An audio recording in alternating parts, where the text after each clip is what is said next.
Hello friends, नमस्कार। आप देख रहे हैं हमारा चैनल नेचुरल गार्डनिंग। मित्रों, आज इस वीडियो में मैं आपको बताने जा रहा हूं गुलाब के पौधे की देखभाल कैसे करें, किस विधि, किस टेक्निक का इस्तेमाल आप करें जिससे आपके घर में जो आपने पौधे लगा रखे हैं उनमें हमेशा हरियाली रहे, खूब फूल आएँ और आपके घर की खूबसूरती को बढ़ाएं। मित्रों, आज इसके तहत मैं आपको इससे संबंधित चीज़ों को बताऊंगा, जिसमें मुख्य रूप से मिट्टी किस प्रकार से बनाई जाएगी, गुड़ाई किस प्रकार से करनी है, खाद का प्रयोग कब करना है, कौन कौन सी खाद का प्रयोग करना है, इन सब चीज़ों के बारे में बताया जाएगा। और कुछ टिप्स भी इस प्रकार की हम आपको बताएंगे जिससे आपको उनका प्रयोग करने से आपके बगीचे में गुलाब के पौधे को एक अच्छी ऊर्जा मिलेगी और आपके गमले में जो पौधा लगा हुआ है वो हमेशा खूब फूलों से भरा रहेगा। तो मित्रों, अब मैं आपको बताने जा रहा हूँ गुलाब के पौधे की देखभाल कैसे की जाए। तो लीजिए, ध्यान दीजिए, कुछ टिप्स और ट्रिक्स भी मैं आपको बताऊंगा, जिसके लिए हमारा वीडियो आपको शुरू से लेकर अंत तक देखना पड़ेगा। तभी आपको मालूम चलेगा कि हाँ, यह कौन सी टिप्स और ट्रिक्स है जिसके माध्यम से हमारी बागवानी सफल हो सकती है और गुलाब के पौधे में खूब फूल आ सकते हैं। मित्रों, जहाँ तक है इसकी देखभाल का सवाल, तो देखभाल में मुख्य रूप से इसकी मिट्टी किस प्रकार की होनी चाहिए पहले हम आपको बताने जा रहे हैं। जब आप नया पौधा लगाते हैं उस समय पर इसमें 2 भाग मिट्टी का होना चाहिए, 1 भाग रेत का होना चाहिए और 1 भाग वर्मी कंपोस्ट या गोबर की खाद का होना चाहिए। मित्रों, हमेशा यह ध्यान रखना है कि इसमें ड्रेनेज होल की व्यवस्था प्रॉपर तरीके से, अच्छी तरीके से होनी चाहिए, जिससे इसमें जो भी पानी डाला जाता है, वाटरिंग की जाती है या शावरिंग की जाती है, उसका पानी आसानी से निकल सके। और वो निकलेगा कैसे? जो आपने नीचे छेद बनाया हुआ है ड्रेनेज होल के माध्यम से। तो इस प्रकार से ड्रेनेज होल सही होना चाहिए। अब रही बात मित्रों, इसको कम से कम जिस समय पर आप नया पौधा लगाते हैं उस समय पर उस मिट्टी में आपने इस पौधे को लगाने के बाद कम से कम 5 दिन 6 दिन तक आप इसको ग्रीन शेड में रखिए या कहीं छाह में रख दीजिए। ग्रीन शेड में भी रखिए तो हल्की धूप लग जाए तो उसमें कोई बुराई नहीं है। कोशिश यही कीजिए कि 5-6 दिन रखने के बाद आप इसको ओपन खुले में निकालिए। और जब आप खुले में निकालेंगे उस समय पर आपने ध्यान देना है कि इसमें ज़्यादा पानी नहीं डालना है, ओवर वाटरिंग नहीं होना है, ज़्यादा शावरिंग नहीं करना है इसमें, और ज़्यादा धूप भी नहीं लगनी चाहिए।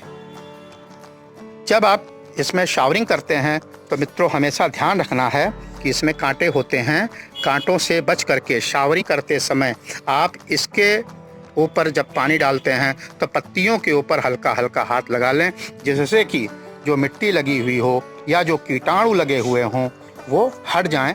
और उसके बाद आपका पौधा जब आप शावरिंग कर देंगे, ऊपर से पेड़ आपका नहला दिया जाएगा तो ठंडा हो जाएगा। मित्रों, अगर बीच बीच में जब भी आप इसको देखते हैं कि आप देखेंगे कि जो बंचेस जिनसे फूल निकल चुके हैं वो बंचेस खाली पड़ी हुई हैं, तो आप उनको भी निकाल दीजिए।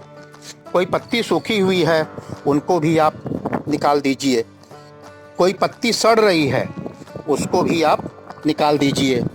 और इस प्रकार से देखिए, ये बंचेस आप देख रहे हैं, इनमें से फूल गिर गया है, इसको निकाल दीजिए। इससे दूसरी बंचेस आएंगी और आपके पौधे में नया फूल फिर आएगा।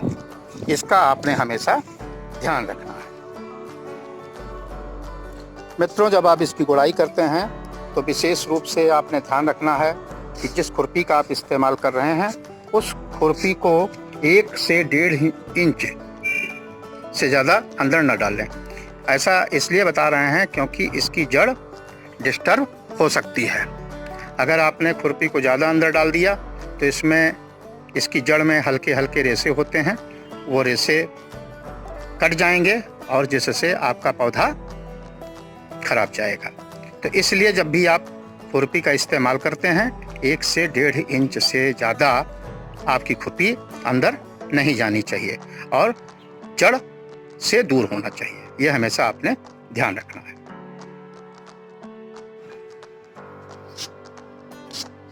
मित्रों, अब हम इस गुलाब के पौधे में कौन सी खाद का इस्तेमाल करना है, कब करना है, इसके बारे में हम आपको जानकारी देने जा रहे हैं। इसका आपने हमेशा ध्यान रखना है। मित्रों, जिस समय पे आपने पौधे को लगाया था उस समय पे आपने वर्मी कंपोस्ट और गोबर की खाद यानी दोनों में से एक का इस्तेमाल किया था।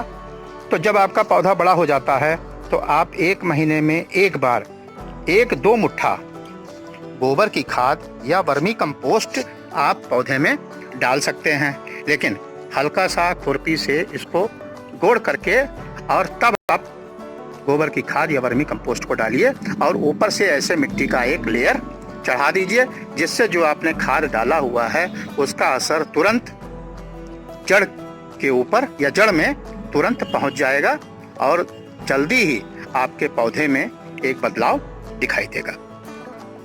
अब दूसरा, चाय की पत्ती के बारे में हम आपको बताते हैं। देखिए मित्रों, ये हमने चाय की पत्ती रखी हुई है और ये चाय की पत्ती का पानी है।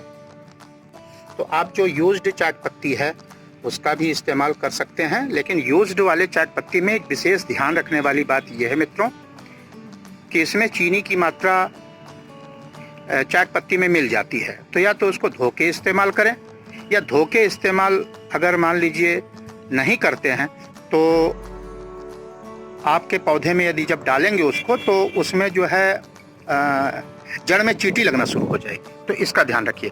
इसीलिए कोशिश कीजिए या तो उसको धो लीजिए या तो फिर यूज्ड चाय पत्ती को आप ना इस्तेमाल करके आप फ्रेश चाय पत्ती पानी में उबाल करके और उनका इस्तेमाल करें। तो मित्रों, हमने फ्रेश चाय पत्ती का इस्तेमाल किया हुआ है। देखिए, ये बोतल में है और ये उसके जो छानने के बाद बचा हुआ है। तो हम इसको भी डालेंगे और इसको डालने का तरीका कोई विशेष तरीका नहीं है खास। इसको ऐसे डाल दीजिए इसमें थोड़ा थोड़ा करके, वो भी चाय पत्ती ही है ये, और इसमें डाल दीजिए। देखिए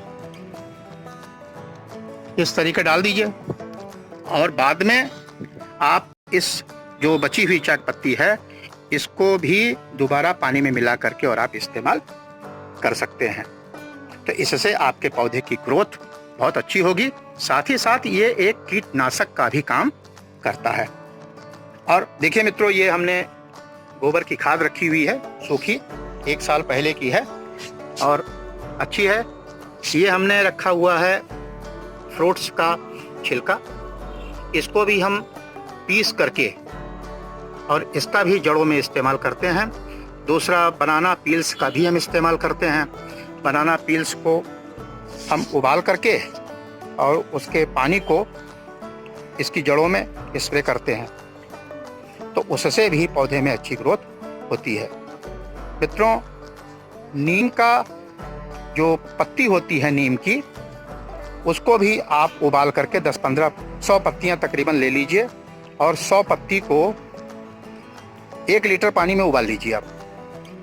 और 1 लीटर पानी में उबालने के बाद में उसमें जब आधा लीटर पानी रह जाता है तो उस आधे लीटर पानी को आप नीचे उतार लीजिए। जब नॉर्मल टेम्परेचर में होता है तो आप उसके पत्तियों को निकाल करके अलग रख दीजिए और उसमें आप 5-7 बूंद आप उसमें कोई शैम्पू, किसी भी शैम्पू का 5-7 बूंद डाल करके और उसके बाद पौधे में आप छिड़काव कीजिए। ऊपर भी कर सकते हैं और जड़ में भी आप कर सकते हैं।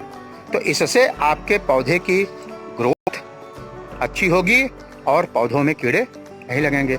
इसके लिए आप नीम ऑयल का भी इस्तेमाल कर सकते हैं। मित्रों, नीम ऑयल आप जो है 1 लीटर पानी में 5 ml ले लीजिए, 5 से लेकर 10 ml तक ले लीजिए और उसमें भी इसी तरीके से आप 5-7 बूंद शैम्पू का डाल लीजिए और उसके बाद उसको हिला करके और स्प्रे कर सकते हैं। अब एक और जो है देसी औषधि है, इसका इस्तेमाल आप अपने पौधों में कर सकते हैं। वो है मित्रों की लकड़ी की राख आती है। लकड़ी की राख को भी आप बीच बीच में इसमें छिड़काव कर सकते हैं।